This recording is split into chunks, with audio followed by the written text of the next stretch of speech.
The Power of Full Engagement by Jim Boehr and Tony Schwartz argues that managing our energy, not our time, is the true key to high performance and personal renewal. In our fast-paced digital world, the authors argue that time management is no longer an option. Being and becoming leaders who have abundant energy in the physical, emotional, mental, and spiritual spheres of our lives is where it's at if we want to be more engaged and have a more engaged team. They rightly state that there are only so many hours in a day, but the quality and quantity of energy available to us is not. The book has 2 main parts and 11 chapters. We will focus on the big ideas from each chapter and deliver a look at the book's best ideas. We begin our review with the idea of the corporate athlete. The authors of the book first learned about managing energy in the field of professional sports. In their work with sports players, they found that it wasn't so much skills that help their sports clients meet challenges, but that energy is the X factor that makes it possible to ignite talent and skill. They help these athletes manage their energy more effectively in service of whatever mission they were on. They then discovered that the performance demands that most people face in their everyday work environments over time dwarfed those of any of the professional athletes that they had trained. In service of finding ways to sustain great performance and energy for those in the business and professional world, they created the concept of the corporate athlete. These 4 key energy management principles are what's behind becoming what they call a corporate athlete. They are: 1. Full engagement requires drawing on 4 separate but related sources of energy: physical, emotional, mental, and spiritual. Physical energy is measured from low to high, and emotional capacity is measured from negative to positive. High positive equals fully engaged. 2. Because overuse and underuse diminish energy capacity, we must balance energy expenditure with intermittent energy renewal. Sadly, recovery is often viewed as a weakness rather than a need for sustained performance. The ability to fully engage with the challenges at hand and to periodically disengage and seek renewal characterize the most productive and happy people. We must learn to live our lives as a series of sprints, not marathons. 3. To build capacity, we must push beyond our normal limits, training in a systematic way like elite athletes. We grow by expending energy beyond our ordinary limits and then recovering. To meet increased demand, we must learn to systematically build and strengthen muscles where our capacity is insufficient. When stress is followed by adequate recovery, it can make us stronger. 4. Positive energy rituals, highly specific routines for managing energy, are the key to full engagement and sustained high performance. If you must think about something each time you do it, you probably won't keep it up for long. In contrast, a positive ritual becomes automatic behavior over time. Unlike will and discipline, which require pushing, a ritual pulls at you and requires less energy. Creating rituals tied to our values helps us conserve energy and frees creative energy. Next up, balancing stress and recovery. Balancing stress and recovery is critical to high performance of individuals and organizations. We live in a world that celebrates work and activity, ignores renewal and recovery, and fails to recognize that sustained high performance demands both.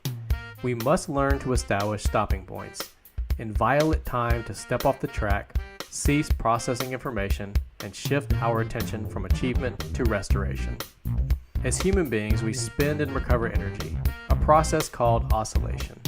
Too much expenditure without sufficient recovery leads to burnout and breakdown. Too much recovery without sufficient stimuli and stress leads to atrophy and weakness. Ultradian rhythms, 90 to 120 minute cycles, help account for the ebb and flow of our energy throughout the day. Energy is high, then wanes, and the body begins to crave rest and recovery. It's best to listen to it and work with the cycles, not against them. To build capacity, we must systematically expose ourselves to more stress, followed by adequate recovery. Challenging a muscle past its current limits prompts a phenomenon known as supercompensation. Faced with a demand that exceeds the muscle's current capacity, the body responds by building more muscle fibers in anticipation of the next stimulus. This is true of all levels and dimensions of our being. Understanding how to cultivate and relate to energy in all four dimensions, physical, emotional, mental, and spiritual, is crucial. We'll pull out the author's key ideas on each. Let's start with physical energy. Physical energy. Our physical energy is our fundamental source of fuel, feeding all other areas of our lives. Eat and drink. Eat 5 to 6 small, nutritious meals to sustain energy throughout your day. Drink at least 64 ounces of water each day.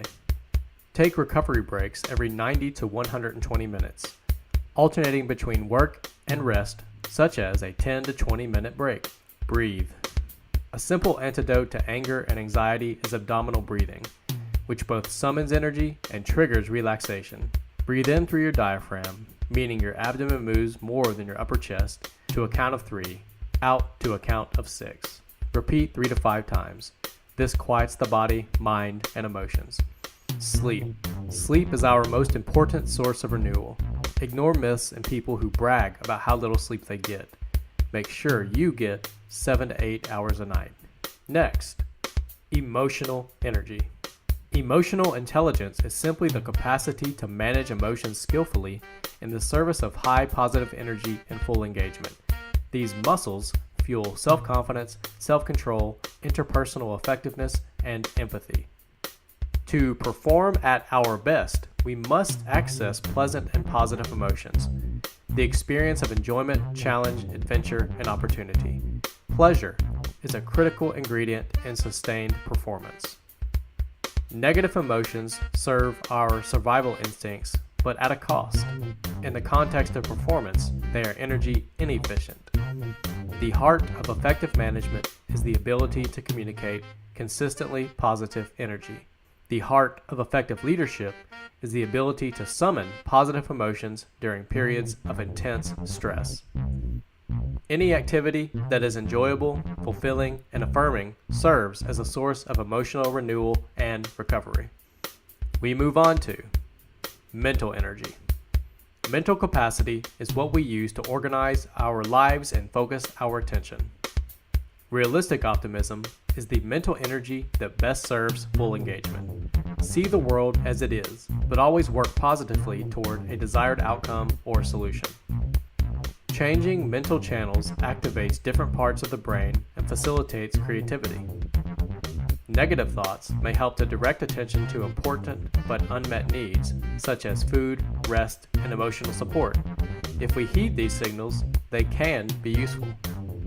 Thinking uses up a lot of energy. The key is to give the thinking mind rest. Where and when do you get your best ideas? Rarely is it when we are at work. And lastly, spiritual energy. Spiritual equals the connection to a deeply held set of values and to a purpose beyond our self-interest. Character fuels our spiritual energy, the courage and conviction to live by our values, even when doing so requires personal sacrifice and hardship. The capacity to live this way depends on regularly renewal-seeking ways to rest and rejuvenate, and to reconnect with the values we find most inspiring and meaningful. Spiritual energy is sustained in balancing a commitment to a purpose beyond ourselves with adequate self-care. Spiritual energy propels action in all dimensions of our lives. It fuels passion, perseverance, and commitment. At any given moment, how much energy we have to spend reflects our physical capacity. Our motivation to spend that energy is largely a spiritual issue. Expanding spiritual capacity requires subordinating our own needs to something beyond self-interest. Self-absorption ultimately drains energy and impedes our performance. The more preoccupied we are with our own fears and concerns, the less energy we have available to take positive action.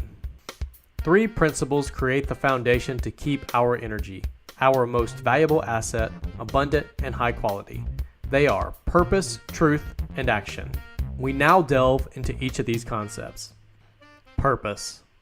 Purpose drives full engagement by prompting our desire to invest focused energy in a particular activity or goal. We feel fully engaged only when we care deeply, when we feel what we do really matters. To be meaningful, a value must influence choices we make in our everyday lives. A values-driven life increases the likelihood that you will bring passion, commitment, and perseverance to whatever you do. Purpose becomes a more powerful and enduring source of energy when its source moves from negative to positive, external to internal, and self to others, the authors say. Intrinsic motivation is one example. When we engage in an activity because we value it for the inherent satisfaction it provides, we are being purposeful. We feel more passion for and derive more pleasure from doing what we freely choose and most enjoy. This creates more energy that fuels you for the long haul. Truth. Facing the truth is the second stage of becoming more engaged. Doing so frees up energy in your work life. When you are denying what is so, you disengage and shut down part of yourself. Avoiding the truth may numb us from the pain, but it also cuts us off from freely and fully engaging in the world. Accepting our limitations reduces our defensiveness and increases the amount of positive energy available to us. Avoiding the truth does the opposite. It consumes great effort and energy. We get stuck rationalizing, intellectualizing, or projecting our own faults onto others. Facing the truth requires we retain ongoing openness to the possibility that we may not be seeing ourselves or others accurately. Action. Boehr and Schwartz talk about action in terms of rituals. Ensuring a balance between energy expenditure and energy renewal in the service of full engagement is the most important role of rituals. They are tools through which we can effectively manage energy in service of whatever mission we are on. Rituals allow us to translate our values into consistent action, which leads to more consistent rituals. They provide a framework and stable structure for creative breakthroughs. The more challenges and pressure you face, the more you need to pay attention to your rituals. When creating rituals, focus on one significant change at a time and keep it manageable. Pay attention. If and when a ritual begins to feel empty or stale, it perhaps has lost its connection to deeply held values. This has been our review of The Power of Full Engagement by Jim Boehr and Tony Schwartz. This book will help you sharpen the saw over and over again and help you stay engaged and productive, enjoying your work and life. Thanks for watching, and leave us a comment below to let us know what you think.